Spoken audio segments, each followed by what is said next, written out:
حیا جسے مل رہی ہے ایک کے بعد ایک ایسی مات جسے وہ برداشت نہیں کر پا رہی اور سوچنے سے قاصر ہو چکی ہے کہ آخرکار اس کے ساتھ ہو کیا رہا ہے۔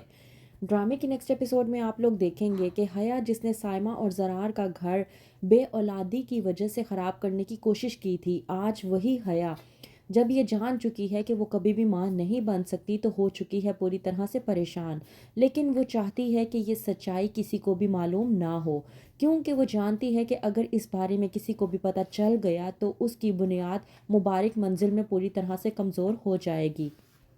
مبارک مستور جو کہ حیا سے کہتی ہے کہ میں نے تمہیں ایک بار نہیں کئی بار کہا ہے، آخرکار تم کب ڈاکٹر کے پاس جاؤ گی؟ حیا اس بات پر مبارک مستور کو جب جواب دیتی ہے تو کہتی ہے کہ دراصل روحان کے پاس وقت نہیں ہے، اب ظاہر سی بات ہے ڈاکٹر کے پاس میں اکیلی تو جا نہیں سکتی۔ مبارک مستور جب روحان سے بات کرتی ہے تو روحان کہتا ہے کہ مجھے حیا نے کہا تھا کہ وہ خود ہی ڈاکٹر کے پاس چلی جائے گی، اس کا جانا ضروری نہیں ہے۔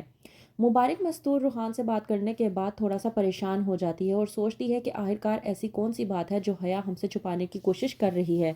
حیا مبارک مستور سے بات کرنے کے بعد اپنے کمرے میں بڑے ہی غصے کے عالم میں آتی ہے کہ سائمہ حیا کو اس طرح سے دیکھ کر اس کے پیچھے آ جاتی ہے اس سے بات کرنے کے لیے اور اسے وارن کرنے کے لیے، لیکن جیسے ہی سائمہ آتی ہے حیا فون پہ ڈاکٹر سے بات کر رہی ہوتی ہے۔ حیا اس بات سے انجان ہوتی ہے کہ جو باتیں وہ ڈاکٹر کے ساتھ کر رہی ہے وہ تمام تر باتیں سائمہ پیچھے کھڑے ہو کر سن رہی ہے۔ جب کہتی ہے حیا کہ ایسا کیسے ہو سکتا ہے ڈاکٹر، آپ یہ کیا کہہ رہی ہیں کہ میں ماں کبھی نہیں بن سکتی؟ سائمہ یہ بات سننے کے بعد چونک سی جاتی ہے جب کہتی ہے حیا ڈاکٹر میں یہ بات برداشت نہیں کر سکتی، مجھے لگتا ہے کہ آپ نے ٹھیک طرح سے ایگزامن نہیں کیا ہوگا۔ اس بات پر جب ڈاکٹر حیا کو جواب دیتی ہے اور کہتی ہے کہ حیا میں نے ایک بار نہیں بلکہ تین بار ایگزامن کیا ہے اور ہر بار یہی بات سامنے آ رہی ہے کہ تم ماں نہیں بن سکتی، حیا پوری طرح سے ٹوٹ جاتی ہے۔ اور وہیں پر سائمہ جو کہ اس بات کا شکر ادا کرتی ہے اور سوچتی ہے کہ خدا کی لاٹھی کتنی بے آواز ہے جو کس طرح سے ان لوگوں کو سزا دیتی ہے جو دوسروں کے گھر برباد کرنے کی کوشش کرتے ہیں۔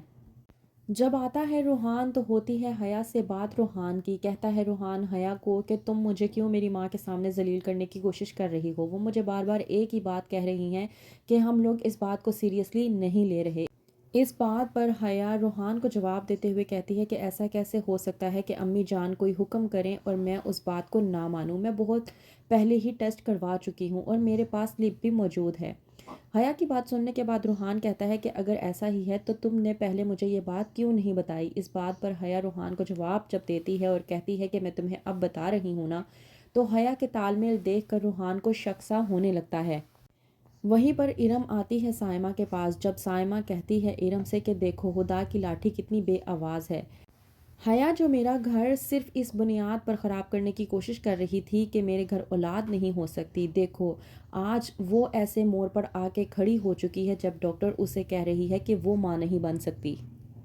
حیا پریشانی کے عالم میں ڈاکٹر کے پاس پہنچ جاتی ہے اور جا کر کہتی ہے کہ ایسا کیسے ہو سکتا ہے۔ اس بات پر ڈاکٹر حیا کو تسلی دینے کی کوشش کرتی ہے اور کہتی ہے کہ یہی سچائی ہے، اس میں کوئی ایسی بات نہیں ہے جسے میں بدل نہ سکوں۔ تو اس بات پر حیا ڈاکٹر سے کہتی ہے کہ آپ کچھ اور نہیں بدل سکتی تو کم از کم رپورٹس کو تو بدل ہی سکتی ہیں۔ ڈاکٹر یہ کرنے سے منع کرتی ہے لیکن حیا جو کہ ڈاکٹر کو بے انتہا فورس کرتی ہے یہ کہہ کر کہ میرے سسرال میں مجھے بار بار اس بات پر طعنے دیے جا رہے ہیں، اگر ان لوگوں کو معلوم ہو گیا کہ میں ماں نہیں بن سکتی تو وہ لوگ پتہ نہیں میرے ساتھ کیا کریں گے۔ تو کیا ڈاکٹر حیا کے کہنے پر رپورٹس کو تبدیل کر دے گی؟ کیا ہوگا آگے؟ مزید جاننے کے لیے دیکھتے رہیے ڈرامہ سیریل حیا۔